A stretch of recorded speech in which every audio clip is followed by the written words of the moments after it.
Hello everyone, this is Marcy from the Scribbled Word, and I'm coming to you today with a Bible journaling process video. And I wanted to talk to you a little bit about how I use book pages in my journaling. Here you can see a few examples of children's book pages specifically that I used in my junk journal. This is my junk journal that you're seeing here from Christmas. I also used in my little Psalms book, which you can see here. This is a traveler's notebook that I used for Gratitude Documented, and a hymnal. And then here's my planner, which I also showed an image from earlier. Here I'm showing you what it looked like after I added all of my scripture writing to it so that you can see how the different pockets worked. And then I have a flashcard that I also used to, had a little trouble here getting that pocket to go, or that journaling card to go back in the pocket. But and then this flashcard I also journaled on the back of that. And so I think that obviously I'm not the first person to introduce the idea of using book pages in journaling, but if it's not something that you have tried or are familiar with, I just thought I would kind of share my process and talk to you a little bit about it. This image here is from a little golden book, which I really enjoy. I enjoy this artist in particular, just because I remember reading these books when I was a child. And so here again is in my little Psalms book. I used an image from, it wasn't a golden book, but it was a similar style book. It was a Heidi book. And then this image is from a little golden book about the story of Christmas and Jesus' birth. So I just used that one as a tip in. And then here, this image is from the book that I'm going to be using today in my Bible journaling.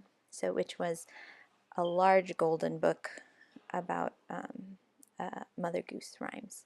So what I'm doing here now is putting some papers behind each of my pages. I'm using my Interleaved Bible for my journaling today. So I have an entire page that I can journal on. So what I'm going to be doing is covering the page with acrylic paint. I decided not to prepare my pages this time because acrylic paint basically will protect your page from any bleed through or anything like that. And as long as you cover the whole page, it is relatively smooth when you're done. It's not too wrinkly. On the other side, I do obviously mask off the words, so I just go around the edges, but it still is pretty good. It doesn't get overly wrinkly. So you'll see me here using washi tape.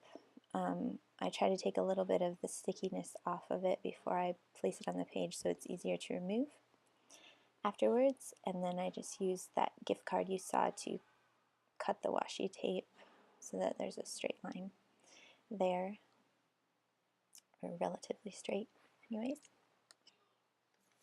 So the section of scripture that I'm journaling from today is from 1 Corinthians chapter 12, and it's verses 12 through 30, where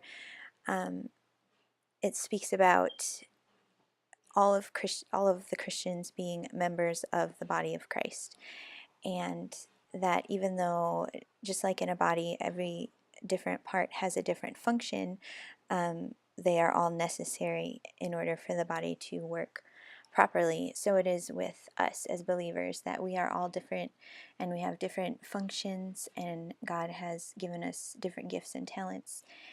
But there's not any of us that are just unimportant or not needed. We are all necessary for the body to function correctly. And so in verse 14 it says, "For the body does not consist of one member but of many. And if a foot should say, because I am not a hand, I do not belong to the body, that would not make it any less a part of the body. And if the ear should say, because I am not an eye, I do not belong to the body, that would not make it any less a part of the body. If the whole body were an eye, where would the sense of hearing be? And if the whole body were an ear, where would the sense of smell be? But as it is, God arranged the members of the body, each one of them as he chose. If all were a single member, where would the body be? As it is, there are many parts, and yet one body. So what you can see me doing here is I have this stencil that I'm just using to basically make a background for um, the book page that I'm going to be adding later. So I'm just adding a little bit to the right hand side here, and now I'm going to remove the washi tape. And when you do this, it's better if you remove it from the corner nearest the spine and pull away from the spine. Then you'll be less likely to rip your page. And then just go very slowly. I have this sped up, so it might look like I'm going quickly, but I am going fairly slowly. That way you won't accidentally rip your page.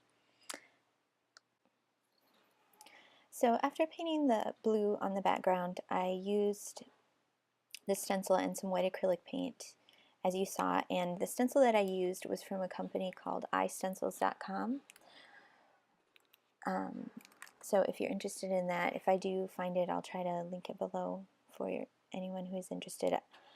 And then you can see that here I am showing you the page that I'm going to be using for my journaling.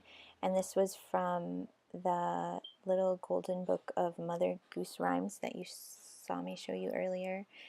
And I purchased this from a library sale that we had at my library. It was just 50 cents. So that is a way to find books inexpensively if you're interested in this type of journaling, or if you just want to, if you're looking for an inexpensive place to get books for your kids. It's a great way to go. You can look online to see when your library is having a sale.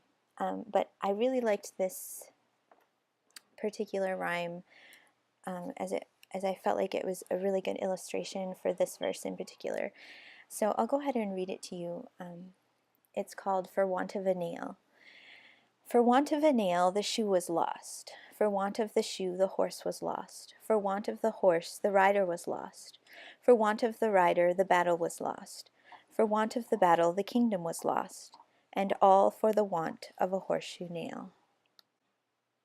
So here you can see I was trying to decide whether I wanted to cut off this last part or if I just wanted to make it flip up, because this book was fairly large, and so the whole rhyme wasn't going to fit on the page. So ultimately I decided that I would just make it flip up, and I would use the underside of that last section to write a little something that you'll see later. But as you watch me do this, I wanted to kind of explain to you how I felt that this book page was relevant to the verses that I read to you earlier. So I feel like, I don't know if you all feel this way sometimes, but I think that it's easy to feel insignificant sometimes, especially when we try to compare ourselves with others. I think that can become a trap, because we say, I am not doing the same things that so-and-so is doing, or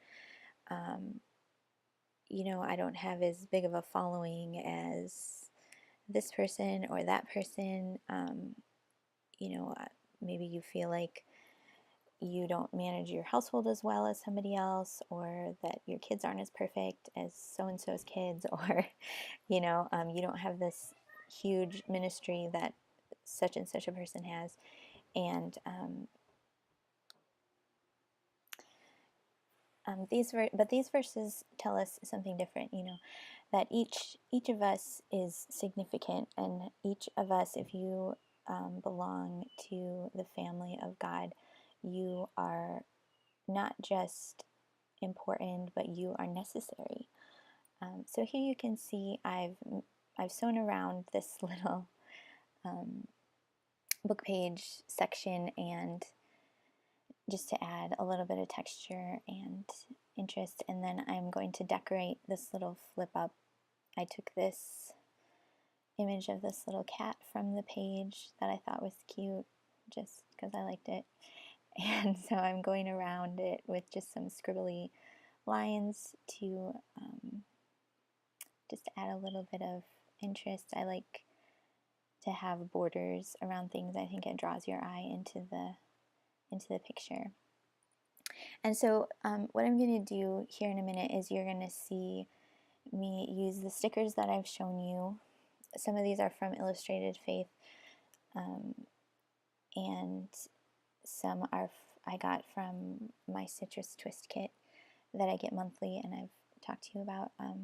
But I'm going to use these to write out the words, "I am indispensable."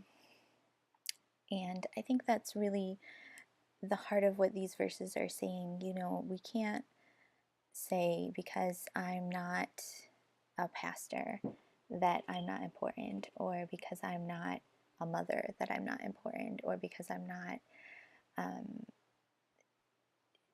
because I don't have this huge ministry, or I haven't published my book, or I don't have a big following, that I'm not important. Because you're not just, if you're part of the body of Christ, you're not just important, you are indispensable. Every member is important and has a function. And so I think that when we believe that we're unimportant, then we are believing the lie, because that is not what the Bible teaches. So just like in this poem, it said, that for a want of the nail, the shoe was lost. And for the want of the shoe, the horse was lost. And for the want of the horse, the rider was lost. And for the want of the rider, the battle was lost. For the want of the battle, the kingdom was lost. And all for the want of a horseshoe nail. So something that would be seemingly insignificant to us, something like a nail that goes in a horseshoe, was necessary, it was indispensable in this example. And so I really liked it. I thought it was a good reminder that that we are all important to the Lord, but we are also all important to the body, to other Christians, that we need each other, that there's not any of us that is unnecessary, and that we all have functions and roles to play in His kingdom that are essential for His plan. And so I want to encourage you, if you are feeling this way, and I think that we can all feel this way at times, just to be encouraged that you are important and that we need each other. So to finish up the page, you can see that I'm just outlining some of these elements here, and then I'm going to glue this down. So the glue that I'm using is called Fabrifix, and it's a permanent adhesive. I like it because it really grabs the page pretty quickly and it dries pretty quickly, and it's also acid free, so it should be fairly safe to use on your page. And I've used it. I've been using it frequently in recent days, just because I've had some trouble with other adhesives that I've used in my Bible coming loose later and having to re-glue things. So this is a good adhesive to use so that doesn't happen. And sometimes I'll even use it on stickers, because stickers can tend to lose their stickiness sometimes. So the journaling card that you saw me put there is actually a postcard that I got from the Creation Museum, and I thought it went well with what I was, with the images that were there. My family and I went there over the summer in August to the Creation Museum and to the Ark Encounter, and they were both excellent. They were really wonderful exhibits. We had a really good time, and I would definitely recommend checking them out if you haven't. So here you can see I'm doing a kind of a messy circle around the verses that I was journaling about. And then I add some little scribbles here, and then I'm pretty much done. So I hope that you enjoyed watching me, and if you like this video, please give me a thumbs up. And if you'd like to see more videos like this, feel free to subscribe. Thanks for watching.